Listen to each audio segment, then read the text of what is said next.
another edition of Inside Benedict College Football with head coach Ron Dickerson Jr.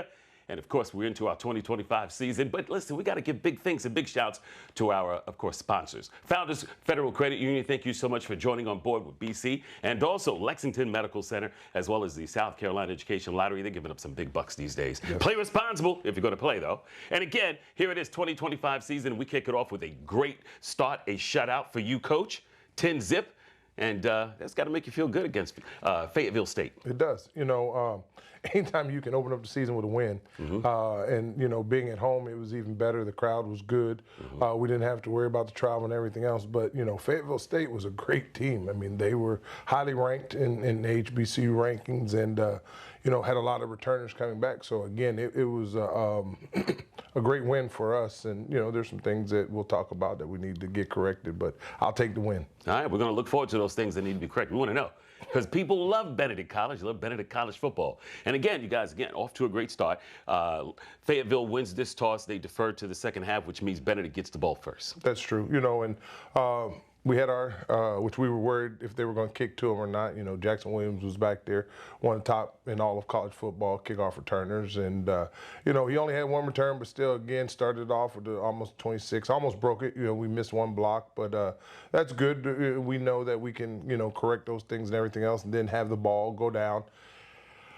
Jackson Jensen, starting quarterback. You know, Jackson went down in the lane game last year, did great, and then got hurt and tore his knee up. So Jackson, you know, the first time he had real live competition. I mean, he got tackled in fall camp, but not like he was going to yesterday, and didn't really flinch. I mean, you know, came in there and did a good job. And one of his first completions was to one of his good friends, Malachi Jones. And so, you know, he got the jitters and everything else and did a good job of leading us right down the field. And, you know, from there, we kind of mixed some things up. And next thing you know, we get a long run going down the field and put us down on the opposite side. We stalled out, kind of. You know, I wanted to take a shot and see if we can get in the end zone, and we missed two of them. You know, overthrew Troy Hillman on one, and then ball went through Brian's hands on the other and put us in a situation where we had to kick a field goal. You know, you talk about the field goal. You recruited a freshman superstar for the team now. Yes, I did. Actually, a couple of them. You know, both of our kickers are freshmen. They're both from Florida, you know, and we're highly recruited by a lot of other schools, and we did a good impression. And Benedict sold himself, and his parents, their parents, really like Benedict. And so Logan is dealing with some injury right now. Logan's from Niceville, and so he didn't kick, but the one that went in there and kicked off and made the field goal was Zane. You know, Zane, again, is a freshman. Zane has made 50-yard field goals during camp, and so, you know, we really feel comfortable. The team loves him. He is, you would think he's been on the team for 3 or 4 years and went in there, and I mean, the operation time was awesome, and boop, there we go. We're up 3-0. And I know that's a good thing, because in the previous season, I know Benedict struggled with field goals, so now it seems as though we're going to get everything flowing on all cylinders with the Tigers this year. We plan on it, yes. Broncos get the ball, and then they struggle to get a field goal. They attempt a 41-yard, but that doesn't go well.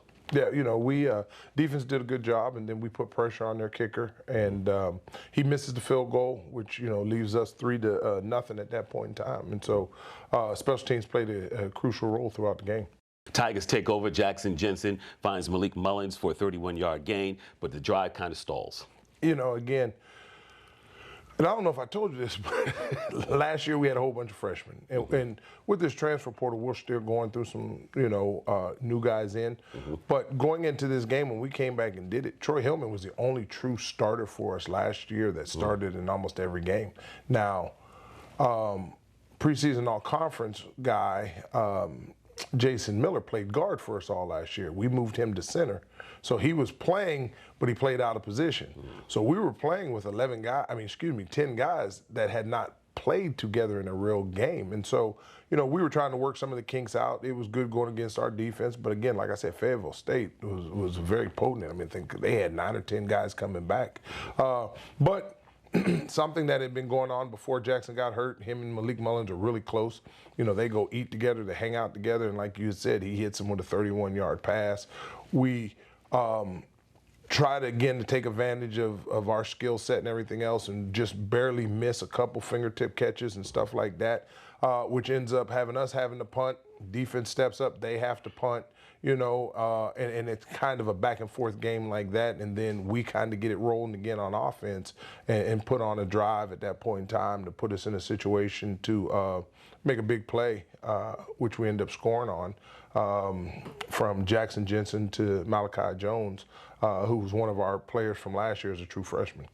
The Tigers take over, and Jensen finds Malik Mullins again for a first down on a key 3rd and 7. Then Jensen and Mullins, they team up again for a 20-yard gain that takes Benedict into Bronco territory. Now, on 3rd down, Jensen hits Tristan Morgan. That's a big 13-yard gain, and then Morgan has that 10-yard run as well, Coach. Yeah, we were the transfer portal. Tristan Morgan came from Fort Valley, and so early in the game, we lost, went down to an injury, our starting running back, TJ Finley. And so it was real close between those two. And I really appreciate, Tristan having the experience and just came in. And when his number was called, like you had mentioned, he had a great catch and then he had a great run into that. But, we're just, again, putting all the ingredients together. But the good thing is that as you see, the chemistry is coming. We just needed that one game under our belt. And again, a fingertip miss here, a guy doesn't get all the way around on the pool, the game could go a different way. But we're trying to use a multiple set of people, to help this offense be productive. So, Coach, there's a roughing the passer call on the Broncos, which gives Benedict that 1st and goal, which is on the 10-yard line. And you guys come up with some plays to be able to get in the end zone. Yes, we look and we think and feel that our receivers are better than their secondary. And so, again, that's going to be a heavy, point for us all year, is that we're going to take advantage. The connection, as they call it, the Tampa connection with Jackson Jensen and Malachi Jones comes up and they score, there, which gives us 10 points after Zane kicks the extra point. Again, but, it's just a variety. We're not, as you go through the first half, you see we try to distribute the ball out so that you can't just eye one person. And I think as time goes on, we're going to get a lot better and we have a lot more weapons to use.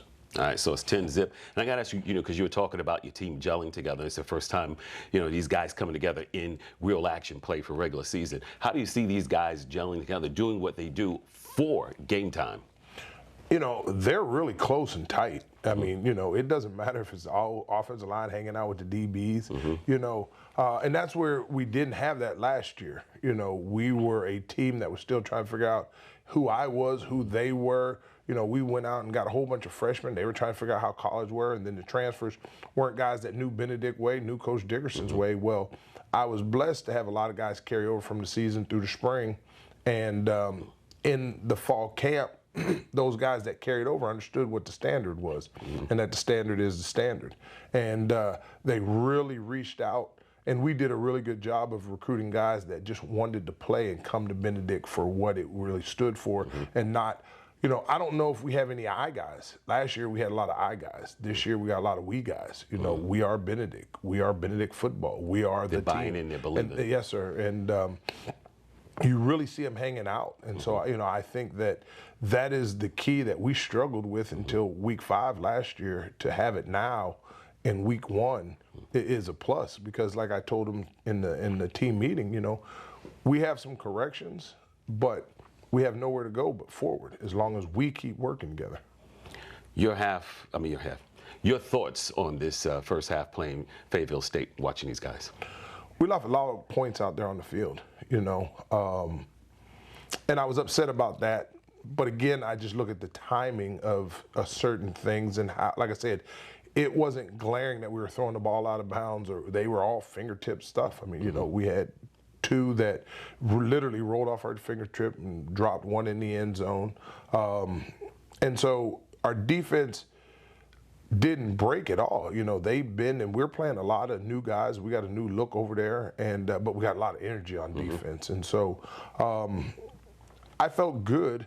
I just knew that we needed to come out in the 3rd quarter and be on fire, and take advantage of some things. But I was pleased. I was pleased to line up against such a good team, and again, I'm going to give them credit. They're a very good, talented team. But for us to be able to do what we did and still have a lot of those mistakes that we had. All right, it's 10-zip. BC is up. You're going into the locker room. What's your message to these guys? We got to finish. You know, it's 0-0, and we made a lot of mistakes and left them out there. And when we come back out, we got to come out with fire. And we just got to play Benedict football. You know, we can't worry about anything that's going on. And, you know, I keep harping on we. You know, we have to do everything that we've been coached to do. We have to do little things. And it was real simple. I mean, there wasn't no need to yell or anything else. You know, we just had to figure out some of the footballs that we had going on, and we would have been successful. All right, there it is. That's how the first half ends. It's 10-zip. BC is up, and looking forward to the second half, but also, too, this is Inside Benedict College Football. It's brought to you by Founders Federal Credit Union. But, of course, we have some other sponsors like Lexington Medical Center, and we have a player spotlight. That's going to be Markeel Davis, your middle linebacker. We're going to talk to him as well inside Benedict College Football. Be right back. Life moves fast, and while you're raising future MVPs, it's good to know you've got a teammate with Founders, a partner you can trust to always have your back, with products and services that give you the freedom to focus on the more important things. While you're sharing those moments, remember, we're here for one single reason, to help grow your financial success. So when the game is done, you can relax, because at Founders, our most valuable player is you. Welcome back to Inside Benedict Football with head coach Ron Dickerson Jr. And, of course, brought to you by Founders Federal Credit Union. Right now it's time for our Lexington Medical Center player spotlight. We got Markeel Davis. What's up, sir? How you living? You good? Yes, sir. Man, you got a little weight there. What's up with that? You been in the gym? You know, how much you bench? What you benching? 315. Dang, how many times? Yes, sir. I can do about 3. About 3? Ain't too much. All right, yes, when you get to 5, come work with me. I got you. Listen, sophomore now. Yes, you played a lot as a freshman. Yes, now sir. you're coming in as tell me your thoughts of your time here at Benedict, and also actually playing in a lot of these games. It's been a journey, man. I can't lie. It's been ever since high school. Since I left high school, it's been a. You from Florida? Yes, sir. Why a lot of crazy stories come out of Florida? Hey, man, it's a good state. I mean, a lot of stuff happened, but I feel like it's a cool state. It's a lot of diverse things, so I say it's cool. But what motivates you? Family. Okay. Family, man. Okay. I try to do a lot for my sisters. I got 3 little sisters, so like, I know they can't look up to me because like I'm a man, so it's like, but I want to do. You're gonna protect them though. Yeah, I want to. That's why you lifted 350. I want to let them know that I'm always here for them. I can do anything. So if you can put your mind to it, you can do it. Yeah. That's what I want them to think. So yeah, that's how I try to give off that energy towards them. Pretty good stuff. Yes, sir. What do you aspire to be? Playing on Sundays or what? What do you want to do? Definitely, I got to get to it. I got to. That's why I'm here. Okay. My journey just came in. Yeah. Just came. Like you remind me of Mike Tyson. Mike Tyson has that little voice, but he's out there in the field. And I've seen you hit some people. Yes. That's what you like to do. He likes to hit, which is a great thing.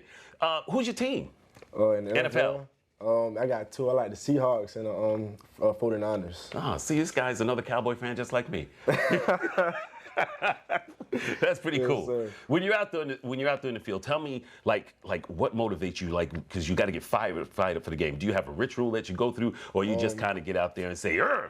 True. I know. Okay, so like during the game day in the morning, I listen to a little sermon. Okay. Like get into the gospel a little bit. Then after that, it's just like try to get in that mode. I don't listen to all the little, like I listen to music, but I don't listen to Young Boy or anything like that. I listen to like calm music, such as like I listen to Alicia Keys, Unthinkable. So like, that's one of the songs I listen to before a game. I like the way you think though. That's pretty cool. You know what I mean? And just being out there with this team here, you guys are gelling together and whatnot. And I know you got a lot of new players on the team as well. How's that coming together for you? I feel like everybody has a great connection with each other. Yeah, it's still a new team, but I feel like with all the time that we spent with each other, it's all coming together. We're going to become a unit at one point. It's going to be to a point where it's going to be scary for people. So that's what I'm waiting on. I feel it's from this guy, no question. All right, so listen, you just played Fayetteville State. Tell me your thoughts on your play out there. I feel like I played pretty decent. I mean, it's some things I can clean up for sure, but other than that, I made some plays. people probably didn't think I could make it. So I'm just trying to get my name out there and just show people who I am and what I can do. That's what's up. I can't wait to see you playing with the Cowboys coming up. Yes, sir. Markeel Davis, thank you so much, man. Anytime, Appreciate you. Wish you the best as you guys get ready to play Central State in Ohio 2 weeks from now. All right? Get out there and do your thing. Always, yes, my man. Be right back with more right after this. Life, like water, is something you move through. You need a team helping propel you forward. The experts at Lexington Orthopedics and Sports Medicine provide specialized treatment for the athlete and all of us. Backed by the #1 rated hospital in the Midlands. Life's a sport. Keep playing.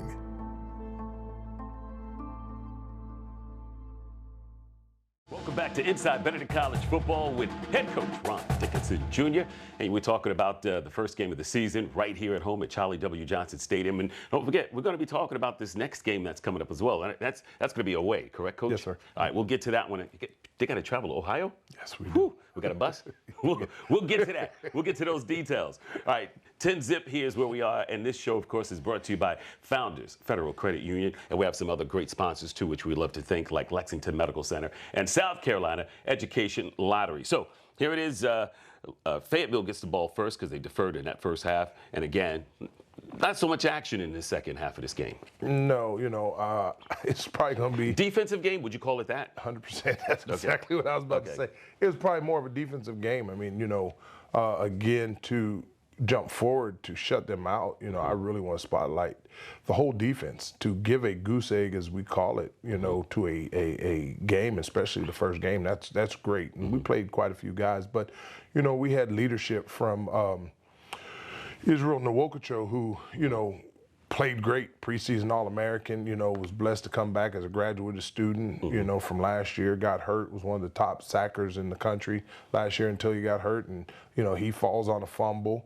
We were blessed in the transfer portal to get a guy like Cam Williams, who came over from Miles, so he was in the conference and won the conference with Miles, and we were able to get him over here. He had a great day, breaking up passes, and I think he even recovered a fumble that Mr. Davis originally had, and then he fumbled it, and then Cam. So, I mean, just going back and forth, our defense played outstanding, and their defense did some things, so we tried to change up some stuff on offense, and, we knew we had to lead.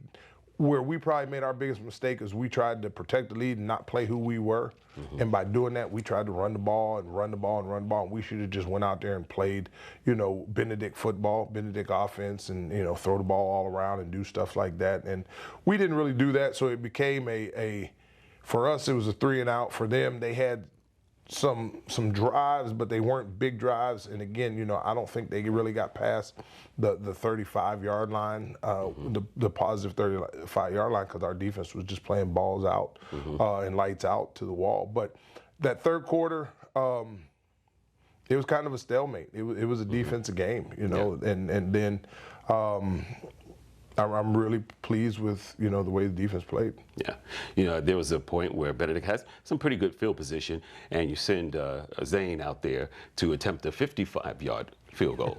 And didn't work, but you still have some faith in him, though. Oh, yeah. Like I said, Zane was hitting 50-yard field goals all camp. And he blamed it on me. And so I'm going to take this one because I didn't realize it. When we ran on the field, and we were having some clock issues, and I got a couple penalties because we got in late and everything else. And so we were going for the field goal. I looked down and I said, Zane, can you make it? He said, yeah, coach. And everybody on the team was like, yeah, Zane, let's go.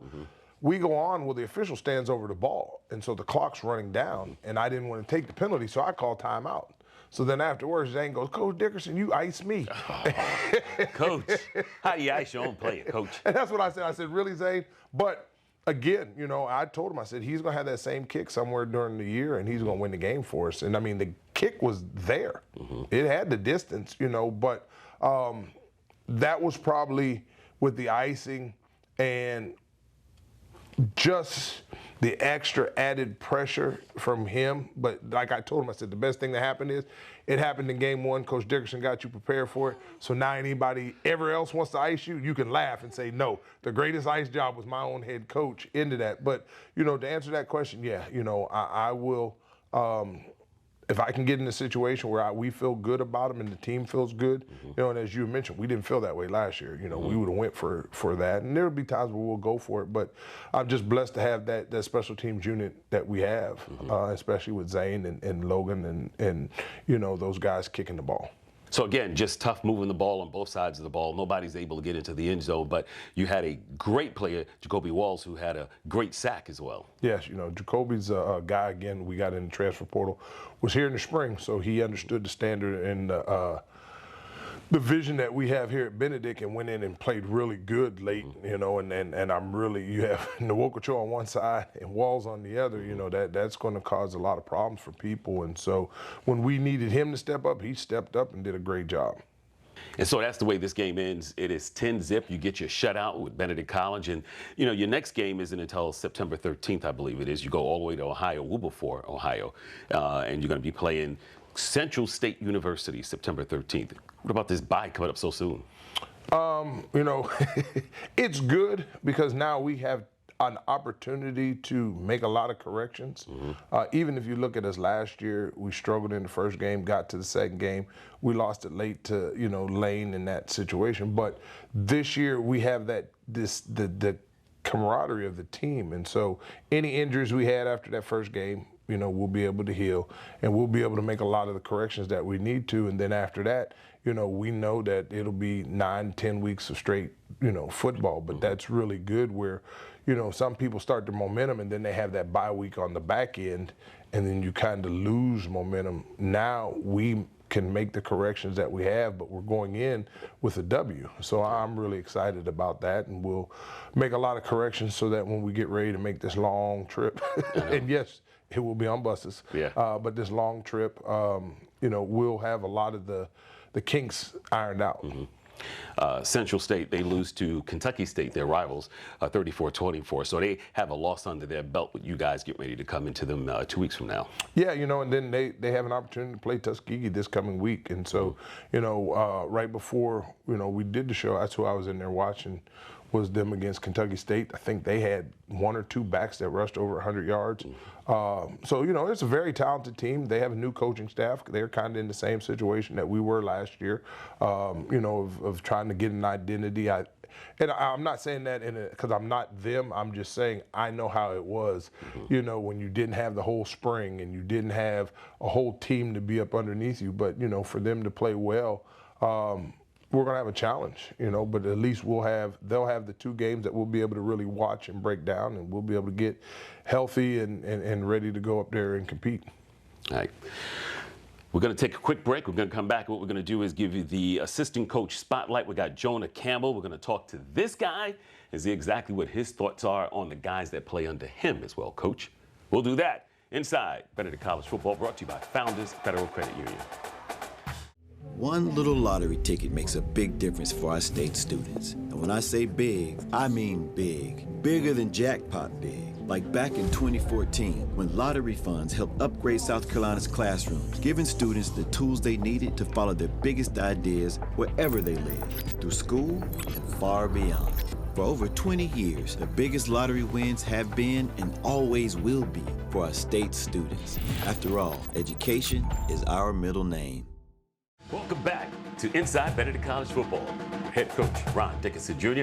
Of course, it's brought to you by Founders Federal Credit Union, but we have to give out big shouts to other sponsors as well, like Lexington Medical Center and South Carolina Education Lottery. And at this point, it is time for our assistant coach spotlight. And for that, we got Jonah Campbell, my man. What's up, Coach? How we doing? Good. Defense, right? Defense assistant, special teams. Yes, sir. You guys do some. Look, people don't notice, but special teams, they're also the backbone of the team. They 100%. Can make some plays for you. 100%. You know what I mean? 100%. Tell me why special teams are important.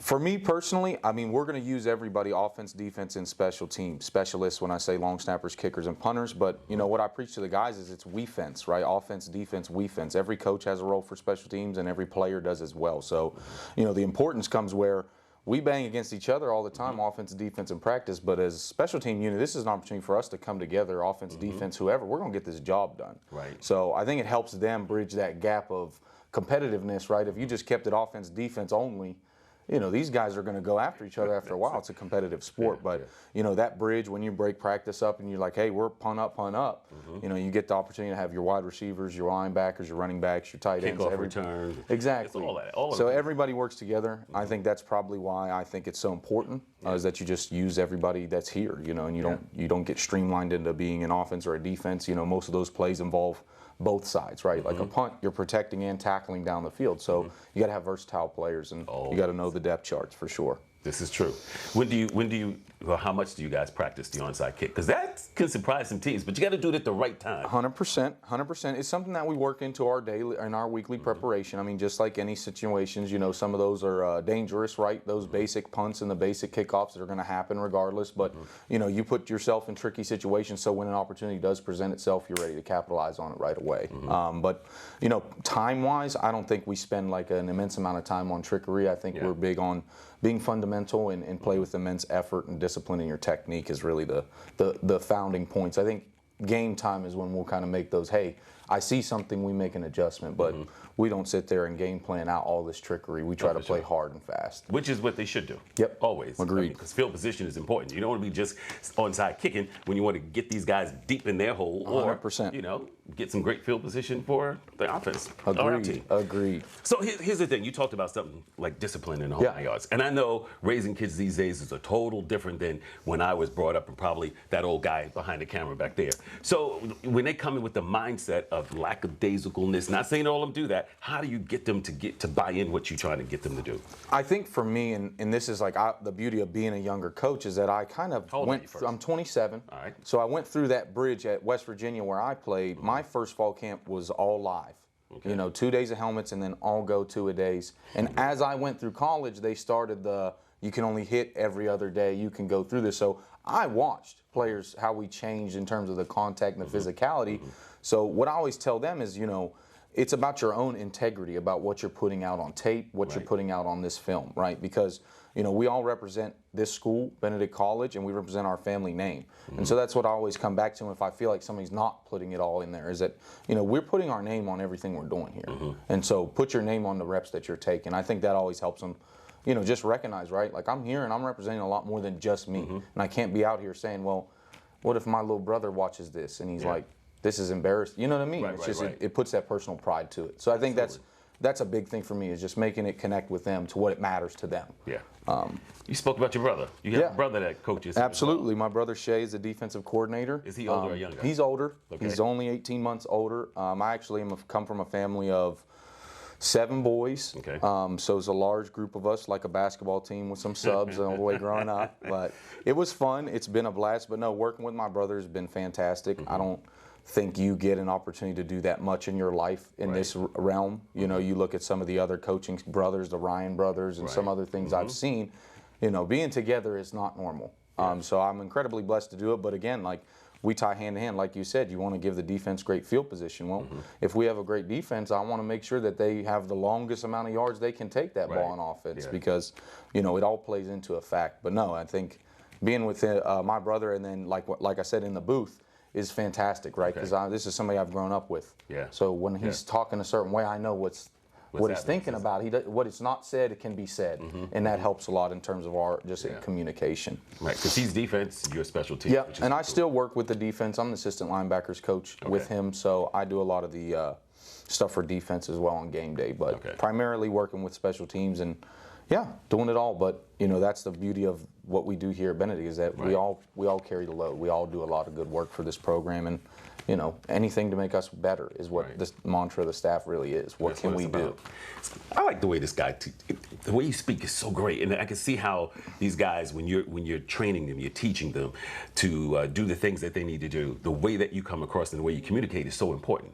So I'm ready to. I'm like, Coach, give me some shoulder pads. Come on. Come on out 6:30. We'll get you in some drills. 100%. There you go. No. So what do you do in your time off, when your spare time? Honestly, and this is going to sound crazy, but I just watch coaches and watch old stuff. You forget the game. Let me watch some coaches doing sidelines. And not even recent day things. Obviously, I'm an avid golfer. That's a hobby of mine. But in season, it's not time for golf. Golf is kind of time consuming. So what I do when I go home, a lot of times, if I'm not researching about our opponents or what other teams in the conference are doing, I'll probably just watch documentaries of older coaches, you know, just to just some of the similarities that they have. How can I change or use something that they used, you know, to a group of people that definitely would not mesh well with this generation. Right. But some of the messages, you know, like I was saying this a couple weeks ago, right? Like John Madden. He used to always tell everybody, I don't care if the horse is blind, just load the wagon. And that just means do the work, right? It doesn't matter what's the direction. We have work to do. There's a task at hand. And just stuff like that, you know, can I tailor that to what these kids do now and how they think now, right? Because I'm not a huge social media guy, but I know that's all their day is on the screen. So how can we make things, you know, how can we transfer some things? Because obviously these, you know, you got to learn from what happened before. And there are some fantastic coaches in all different levels, you know, in different sports. So I try to honestly just research. Like I always tell everybody, I want to be a sponge. And that's the thing I try to tell kids too, even myself, never stop learning. Learn something new every single day. And there's always something that can help better you. 100%. Take the opportunity to 100%. Stuff. And I wish I knew the name of the Army Special Teams coordinator off the top of my head, but that's something he preaches a lot, right? Like his mantra is that he is a lifelong learner. And that's right, that's the attitude. It's important. No year is ever going to bring the same set of challenges and no roster the same players. That's true. So I can't be concrete in how I want to do it. I was doing stuff with the SEC and it was sending me all over. Alabama was one place. And you go into the restroom and there's Bear Bryant's little quotes all in there. So every time I went to the restroom, read a quote. Learn something, You're learning something new. Who's some of your great coaches that you learn from? Me personally, I think, you know, Tony Dungy and his biography, it's actually, Coach Dickerson has the same one I have over there, but it's the Quiet Strength one. Talks about, you know, just the different challenges that he faced as a player, right? If you know something about Tony Dungy, you know he's a black quarterback back in the day, and he didn't have an opportunity to do that in the NFL. They basically said, you know, that's not, you know, you're a talented athlete, play safety. And his adaptability, he was second on the team in interceptions for the Steelers that year, that he was a safety. And then he was like, I'm going to go into coaching. But, you know, just that attitude, right? And you look at, you know, guys like Cliff Kingsbury, who slept in a sleeping bag in a closet for 2 years at Texas Tech to get on, right? Like those people. And I think, you know, the older coaches, right? The ones that did it, you know, the first time, right? Like Dennis Green, right? Up there with the Vikings. And, you know, they're all so very different, right? I admire Pete Carroll very much for the way he's very cooperative with the staff. Like, hey, this is the goal I want. What do you think we should do? You know, versus maybe some of those stories I hear or read of Nick Saban, whereas this is the standard of what I'd like, and if you don't meet that standard, we're going to have a different conversation. It's a little different, you know, and everyone's different, but you know, taking inspiration everywhere, right? And I learned that from a strength coach when I was growing up. He always said, you know, there's not one way to get strong, and if you come in here and you think that this is the only method to get bigger, you're going to be short in other areas. So have a very open mindset to learning. That's right. You know, one way, if you talk about somebody who's just one way to get strong, they're real built up here, but the legs are skinny. Yep, or all they do is chest and no back, and they're hunched over like that. I know, 100% them. Coach, thank you so much. Absolutely. It was fantastic speaking with you. No question. And of course, we're back with more Inside Benedict College Football. I almost called it your show the way you talk. No offense, Coach. We'll be right back after this. Your trip begins now. Your trip is your story, and all the best stories begin right here at the Columbia Metropolitan Airport. Whether you travel for business or pleasure, we designed CAE to maximize your comfort. Maybe your trip is one of discovery, reunion, or time to close the deal. Wherever your trip ends, it all begins right here, the Columbia Metropolitan Airport. Fly with ease.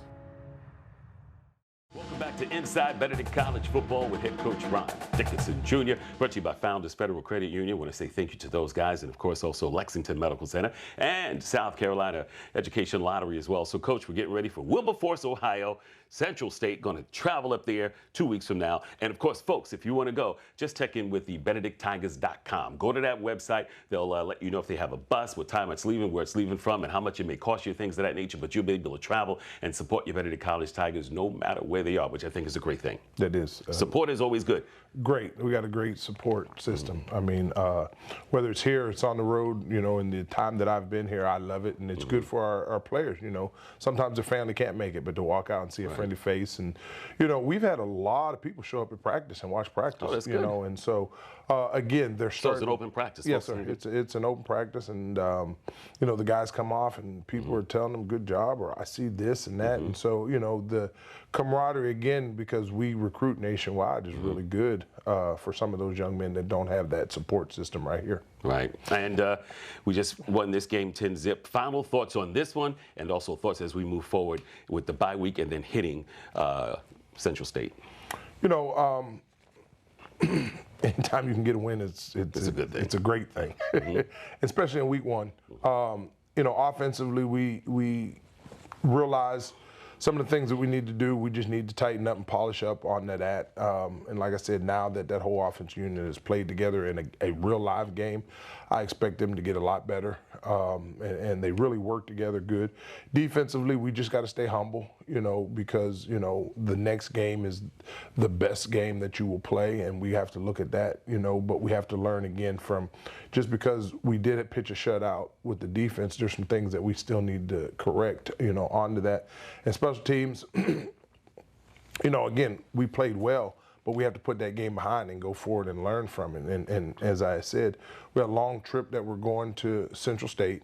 They'll have 2 games under their belt where we'll have one in a bye week. You know, and they're going to be excited because, you know, they get to play Benedict at home. And so, you know, we just have to play sound football. You know, we're going to have to, is from the first week I saw, we're going to have to stop the run, you know, and we're really going to have to, where them fingertips catches that we missed, we're going to have to make them, you know, and to be able to also run the ball and continue to take advantage of our special teams. And I think we'll be in a great situation, you know, to come out of there successful.